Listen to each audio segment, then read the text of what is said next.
Okay, so the last live, I think I had 80 people or so watching, and it just shut down. So hopefully this one will work, and you guys will join again.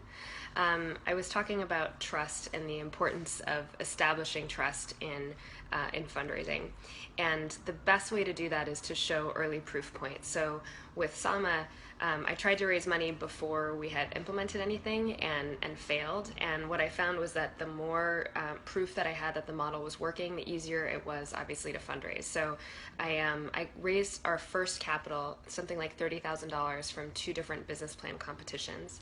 And then I took that money and I used it to show that the pilot was working. So I went to Kenya and I brought on a bunch of people who were able to do work for a Silicon Valley company. Initially the work was data entry, and after a while we had I think 10 people working, and I was able to go back to the donors that I had originally approached who'd rejected me and show them that the model was working.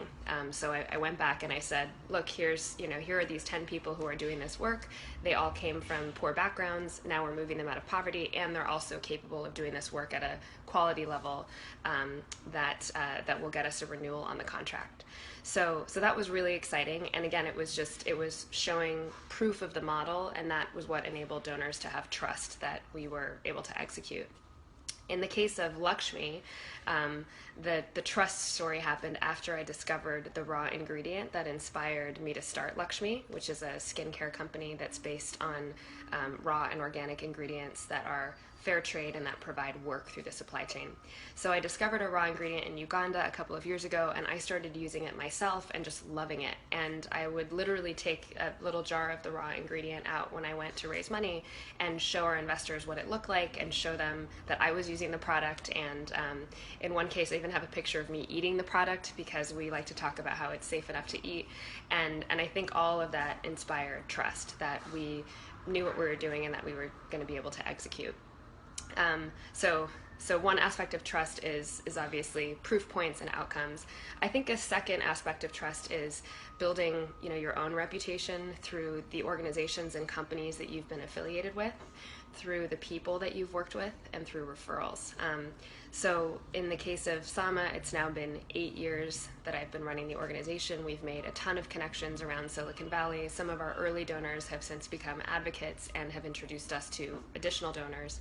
And when I was raising money for Lakshmi, that background came in really handy. I was able to go back to some of the people who donated to the nonprofit work that we'd done and ask them for recommendations and referrals to people who might fund us on the for-profit side. And so that came through the reputation that we developed as an organization and that we'd each developed as people. The second aspect of fundraising that I think is super important, and I don't know if it gets talked about enough, is persistence.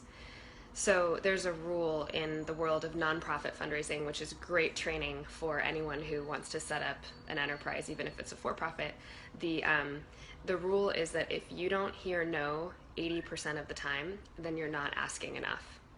And I've heard this from actors and from salespeople and from other people who've developed a thick skin and comfort with rejection that which I think is comfort with rejection is, I think, one of the most important aspects of being an entrepreneur, and it's especially important for fundraising. So what I learned with Sama is that, you just have to go out and keep asking people, and you don't have to be aggressive or rude about it. If somebody doesn't want to fund you, that's totally fine. That's their prerogative, and you can say thank you so much for your time and move on. But the bottom line is that there are lots of people out there who will resonate with your mission or with your company in the case of a for-profit, and you just need to get out there and try to meet as many of them as possible.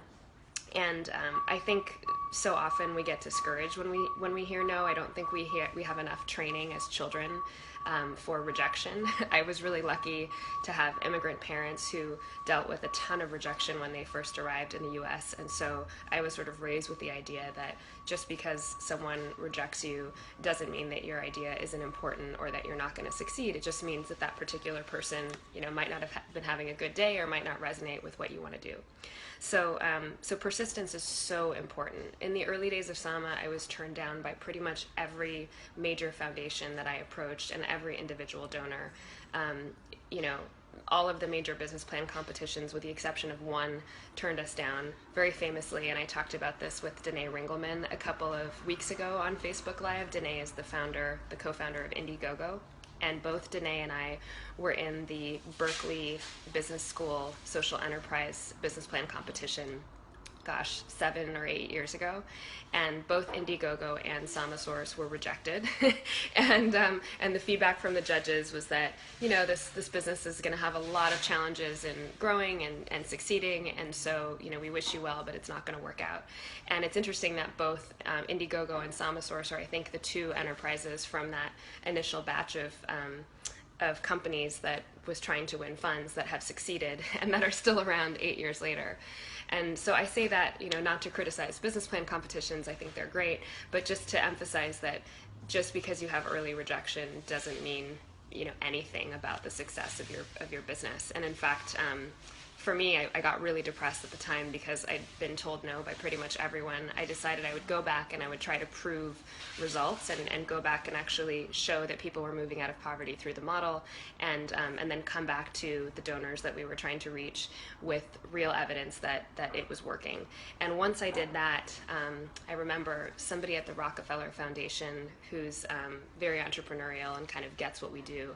After 8 or 9 months, he finally broke down and gave us a $65,000 grant, and then 2 years later we got an $800,000 grant from the Rockefeller Foundation and funding from Google.org and the MasterCard Foundation and tons of other donors. But it took several years, and it took dozens and dozens of meetings with each of these organizations.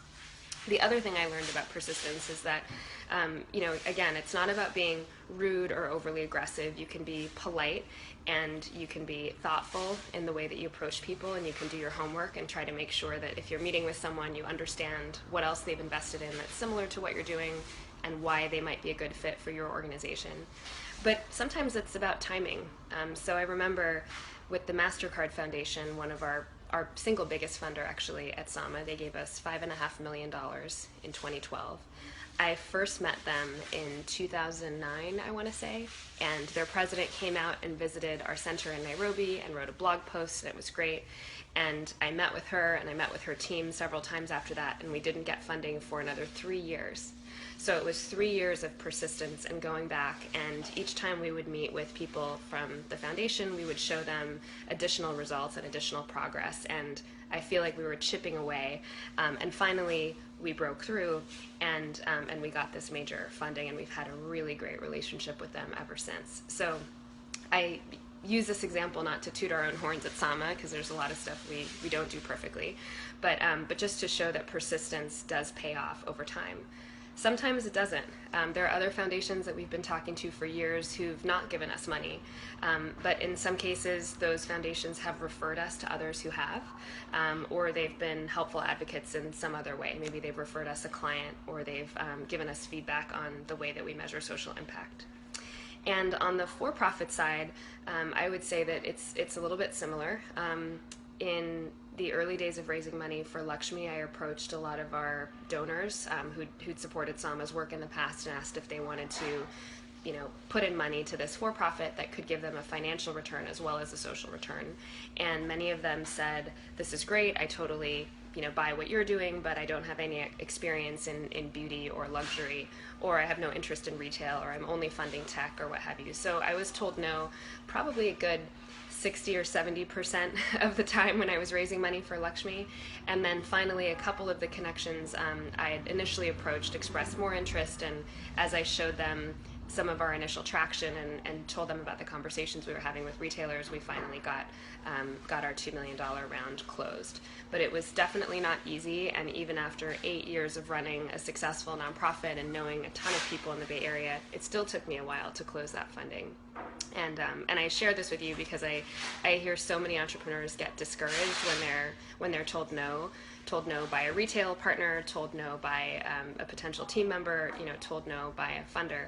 And I think that's the number one thing that you have to get used to as an entrepreneur is just rejection and powering through the rejection.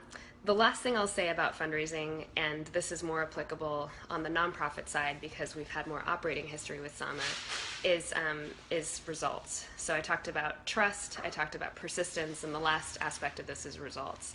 So one of the things I've noticed is that repeat funding happens when you make a commitment and deliver on that commitment, and then not just deliver on it, but go back and communicate that you delivered on the commitment to your donor. And that's something that has gotten us several renewals. We got a renewal with Google.org, an amazing funder of our work for several years now. And we got the renewal on the basis of great communication and going back and talking to the team about what we did out of the initial grant, what we were able to achieve, and then what we weren't able to achieve and why. And so going back and communicating your results can be a really helpful way to build a relationship and further build and deepen trust with either a donor or an investor on the for-profit side. And it's important even in the event that you have a failure. I have several friends whose first and second companies failed, and who received investment from the same investors who backed their first two failures, because they were really great at communicating with their investors and telling them, hey, this isn't working for whatever reason and we're going to pivot, or this isn't working and I'm going to return your money. So going back and communicating your results and being honest about your results with the people who supported you in the early days is always a good thing, regardless of whether you've been successful. And I'd say that's the third major lesson with fundraising. So I'm going to wrap up here. For some reason, I don't see any comments on this, so I'm really sorry if you've sent in comments. I'll try to respond to them on Facebook in the feed. And let me know if you have any other ideas for future topics. I'm really eager to hear what the community that's watching these cares about and how else I can be useful if you're building a for-profit enterprise or a nonprofit with a social mission. Thanks so much.